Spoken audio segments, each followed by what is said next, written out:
जय हिंद, जय भारत। दोस्तों, भगत सिंह पत्र व दस्तावेज के भाग 29 में आज बात करेंगे लेख अछूत समस्या की, जो भगत सिंह ने कीर्ति पत्रिका के जून 1928 के अंक में विद्रोही के नाम से लिखा था। उन दिनों भारत की जनसंख्या लगभग 30 करोड़ थी और इसमें से लगभग 6 करोड़ ऐसे थे जिनको अछूत माना जाता था। समाज में व्याप्त उस अभिशाप के विरुद्ध हालांकि जागृति आ रही थी, आर्य समाज भी इसके विरुद्ध लड़ रहा था, सावरकर ने भी अभियान चलाया था, गांधी जी भी इस काम में लगे थे और बाबा साहब अंबेडकर, जिन्होंने स्वयं ये जहर बचपन से पिया था, वे तो सामाजिक न्याय के सबसे बड़े प्रणेता थे ही। पर एक दिन में होने वाला कार्य नहीं था। उन परिस्थितियों में भगत सिंह ने वर्ष 1928 में ऐसा क्रांतिकारी लेख लिखा जिसका एक एक शब्द अंतरात्मा को झकझोर देने के लिए पर्याप्त है। देखते हैं क्या लिखा था भगत सिंह ने। हमारे देश जैसे बुरे हालात किसी दूसरे देश के नहीं हुए। यहां अजब अजब सवाल उठते रहते हैं। एक अहम सवाल अछूत समस्या है। समस्या यह है कि 30 करोड़ की जनसंख्या वाले देश में जो 6 करोड़ लोग अछूत कहलाते हैं, उनके स्पर्श मात्र से धर्म भ्रष्ट हो जाएगा। उनके मंदिरों में प्रवेश से देवगण नाराज हो उठेंगे। कुएं से उनके द्वारा पानी निकालने से कुआं अपवित्र हो जाएगा। ये सवाल 20वीं सदी में किए जा रहे हैं, जिन्हें कि सुनते ही शर्म आती है। हमारा देश बहुत अध्यात्मवादी है, लेकिन हम मनुष्य को मनुष्य का दर्जा देते हुए भी झिझकते हैं, जबकि पूर्णतया भौतिकवादी कहलाने वाला यूरोप कई सदियों से इनकलाब की आवाज उठा रहा है। उन्होंने अमेरिका और फ्रांस की क्रांतियों के दौरान ही समानता की घोषणा कर दी थी। आज रूस ने भी हर प्रकार का भेदभाव मिटाकर क्रांति के लिए कमर कसी हुई है। हम सदा ही आत्मा परमात्मा के वजूद को लेकर चिंतित होने तथा इस जोरदार बहस में उलझे हुए हैं कि अछूत को जनेऊ दे दिया जाएगा, वे वेद शास्त्र पढ़ने के अधिकारी हैं अथवा नहीं। हम उलाहना देते हैं कि हमारे साथ विदेशों में अच्छा सलूक नहीं होता। अंग्रेजी शासन हमें अंग्रेजों के समान नहीं समझता, लेकिन क्या हमें यह शिकायत करने का अधिकार है? सिंध के एक मुस्लिम सज्जन श्री नूर मोहम्मद ने, जो बंबई काउंसिल के सदस्य हैं, इस विषय पर 1926 में खूब कहा। वे कहते हैं कि जब तुम एक इंसान को पीने के लिए पानी देने से भी इनकार करते हो, जब तुम उन्हें स्कूल में भी पढ़ने नहीं देते, तो तुम्हें क्या अधिकार है कि अपने लिए अधिक अधिकारों की मांग करो? जब तुम एक इंसान को समान अधिकार देने से भी इनकार करते हो, तो तुम अधिक राजनीतिक अधिकार मांगने के अधिकारी कैसे बन गए? बात बिल्कुल खरी है, लेकिन यह क्योंकि एक मुस्लिम ने कही है, इसलिए हिंदू कहेंगे कि देखो, वह उन अछूतों को मुसलमान बनाकर अपने में शामिल करना चाहते हैं। जब तुम उन्हें इस तरह पशुओं से भी गया बीता समझोगे, तो वह जरूर ही दूसरे धर्मों में शामिल हो जाएंगे, जिनमें उन्हें अधिक अधिकार मिलेंगे, जहां उनसे इंसानों जैसा व्यवहार किया जाएगा। फिर यह कहना कि देखो जी, ईसाई और मुसलमान हिंदू कौम को नुकसान पहुंचा रहे हैं, व्यर्थ होगा। कितना स्पष्ट कथन है, लेकिन यह सुनकर सभी तिलमिला उठते हैं। ठीक इसी तरह की चिंता हिंदुओं को भी हुई। सनातनी पंडित भी कुछ न कुछ इस मसले पर सोचने लगे। बीच बीच में बड़े युगांतकारी कहे जाने वाले शामिल हुए। पटना में हिंदू महासभा का सम्मेलन लाला लाजपत राय, जो कि अछूतों के बहुत पुराने समर्थक चले आ रहे हैं, की अध्यक्षता में हुआ, तो जोरदार बहस छिड़ी। अच्छी नोकझोंक हुई। समस्या यह थी कि अछूतों को यज्ञोपवीत धारण करने का हक है अथवा नहीं, तथा क्या उन्हें वेद शास्त्रों का अध्ययन करने का अधिकार है। बड़े बड़े समाज सुधारक तमतमा गए, लेकिन लाला जी ने सबको सहमत कर दिया तथा यह दो बातें स्वीकृत कर हिंदू धर्म की लाज रख ली। वरना जरा सोचो, कितनी शर्म की बात होती। कुत्ता हमारी गोद में बैठ सकता है, हमारी रसोई में निसंग फिरता है, लेकिन एक इंसान का हमसे स्पर्श हो जाए तो बस धर्म भ्रष्ट हो जाता है। इस समय मालवीय जी जैसे बड़े समाज सुधारक, अछूतों के बड़े प्रेमी और न जाने क्या क्या, पहले एक मेहतर के हाथों गले में हार डलवा लेते हैं, लेकिन कपड़ों सहित स्नान किए बिना स्वयं को अशुद्ध समझते हैं। क्या खूब यह चाल है। सबको प्यार करने वाले भगवान की पूजा करने के लिए मंदिर बना है, लेकिन वहां अछूत जा घुसे तो वह मंदिर अपवित्र हो जाता है। भगवान रुष्ट हो जाता है। घर की जब यह स्थिति हो तो बाहर हम बराबरी के नाम पर झगड़ते अच्छे लगते हैं। तब हमारे इस रवैये में कृतज्ञता की हद पाई जाती है। जो निम्नतम काम करके हमारे लिए सुविधाओं को उपलब्ध कराते हैं उन्हें ही हम दुरदुराते हैं। पशुओं की हम पूजा कर सकते हैं लेकिन इंसान को पास नहीं बिठा सकते। आज इस सवाल पर बहुत शोर हो रहा है। उन विचारों पर आजकल विशेष ध्यान दिया जा रहा है।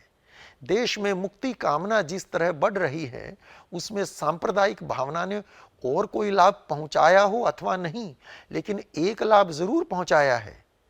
अधिक अधिकारों की मांग के लिए अपनी अपनी कौम की संख्या बढ़ाने की चिंता सबको हुई। मुस्लिमों ने जरा ज्यादा जोर दिया। उन्होंने अछूतों को मुसलमान बनाकर अपने बराबर अधिकार देने शुरू किए।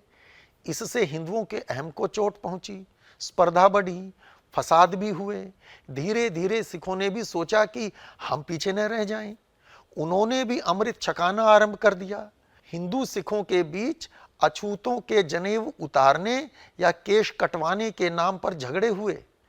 अब तीनों कौमें अछूतों को अपनी अपनी ओर खींच रही हैं। इसका बहुत शोर शराबा है। उधर ईसाई चुपचाप उनका रुतबा बढ़ा रहे हैं। चलो, इस सारी हलचल से ही देश के दुर्भाग्य की लानत दूर हो रही है। इधर जब अछूतों ने देखा कि उनकी वजह से इनमें फसाद हो रहे हैं तथा उन्हें हर कोई अपनी अपनी खुराक समझ रहा है, तो वे अलग ही क्यों न संगठित हो जाएं। इस विचार के अमल में अंग्रेजी सरकार का कोई हाथ हो अथवा न हो, लेकिन इतना अवश्य है कि इस प्रचार में सरकारी मशीनरी का काफी हाथ था। आदि धर्म मंडल जैसे संगठन उस विचार के प्रचार का परिणाम है। अब एक सवाल और उठता है कि इस समस्या का सही निदान क्या हो। इसका जवाब बड़ा अहम है। सबसे पहले निर्णय कर लेना चाहिए कि सब इंसान समान हैं तथा न तो जन्म से कोई भिन्न पैदा हुआ और न कार्य विभाजन से। अर्थात कोई एक आदमी गरीब मेहतर के घर पैदा हो गया है इसलिए जीवन भर मैला ही साफ करेगा और दुनिया में किसी तरह के विकास का काम पाने का उसे कोई हक नहीं है, ये बातें फिजूल हैं। इस तरह हमारे पूर्वज आर्यों ने इनके साथ ऐसा अन्यायपूर्ण व्यवहार किया तथा उन्हें नीच कहकर दुत्कार दिया एवं निम्न कोटि के कार्य करवाने लगे। साथ ही यह भी चिंता हुई कि कहीं ये विद्रोह न कर दें। तब पुनर्जन्म के दर्शन का प्रचार कर दिया कि यह तुम्हारे पूर्व जन्म के पापों का फल है। अब क्या हो सकता है, चुपचाप दिन गुजारें। इस तरह उन्हें धैर्य का उपदेश देकर वे लोग उन्हें लंबे समय तक के लिए शांत करा गए। लेकिन उन्होंने बड़ा पाप किया। मानव के भीतर की मानवीयता को समाप्त कर दिया। बहुत दमन और अन्याय किया गया। आज उस सब के प्रायश्चित का वक्त है। इसके साथ एक दूसरी गड़बड़ी हो गई। लोगों के मनों में आवश्यक कार्यों के प्रति घृणा पैदा हो गई। हमने जुलाहे को भी दुत्कारा। आज कपड़ा बुनने वाले भी अछूत समझे जाते हैं। यूपी की तरफ कहार को भी अछूत समझा जाता है। इससे बड़ी गड़बड़ी पैदा हुई।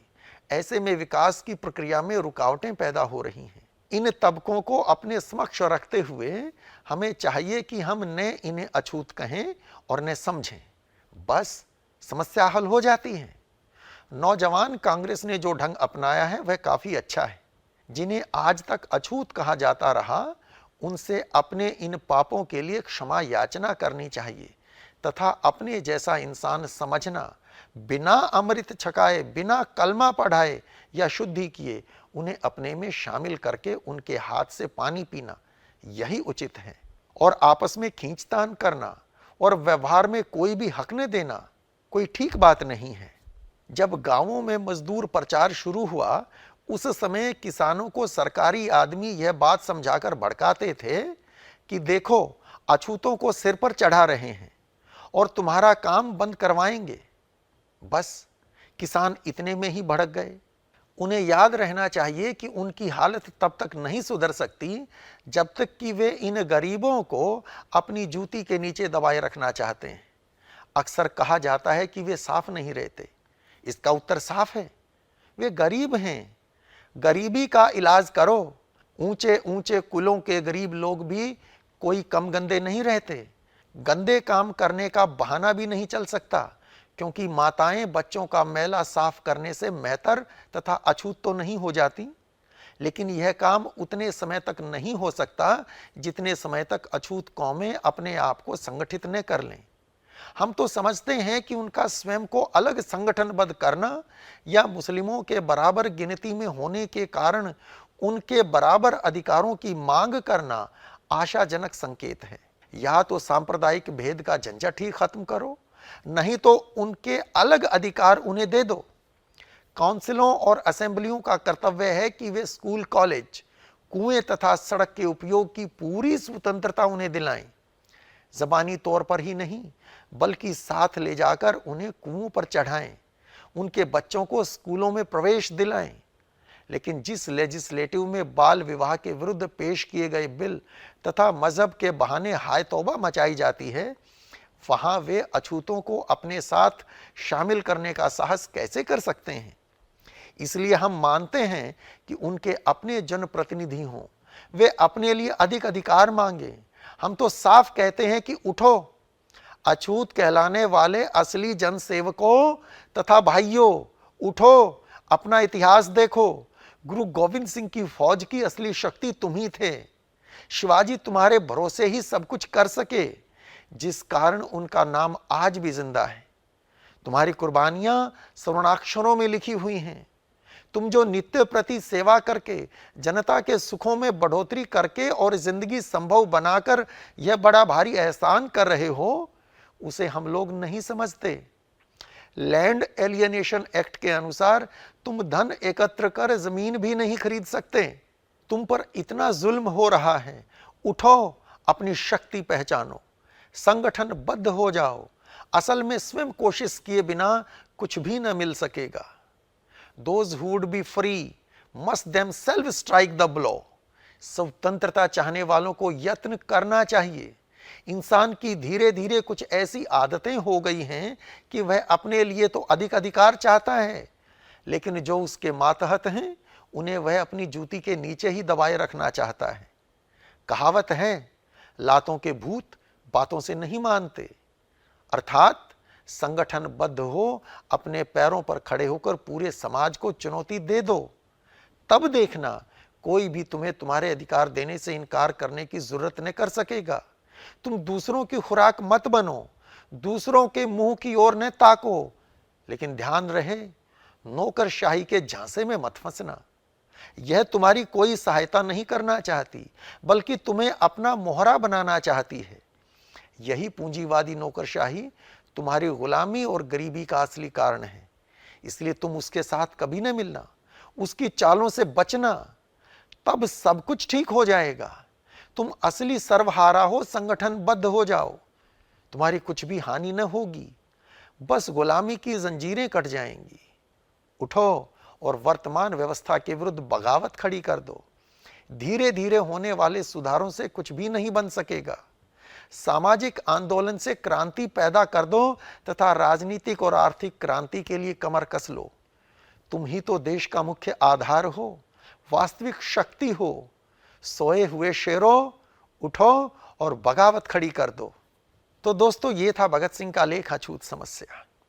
उन दिनों जैसी परिस्थितियां थी उसमें ये लेख लिखा गया। देश आजाद हुआ, अपना संविधान बना और संविधान में छुआछूत को मिटा दिया गया। धीरे धीरे समाज में भी बदलाव आया। आज काफ़ी हद तक तो ये बीमारी ख़त्म हो चुकी, लेकिन फिर भी अभी बाकी है और उसको हम सब ने मिलकर ख़त्म करना है। अंग्रेज चाहते थे कि हम बटे रहें, इसलिए वो सेपरेट इलेक्टोरेट भी लाना चाहते थे। अगर वो चाहते कि ये बीमारी ख़त्म करनी है तो कानून बना के कर सकते थे, जैसे सती प्रथा को किया।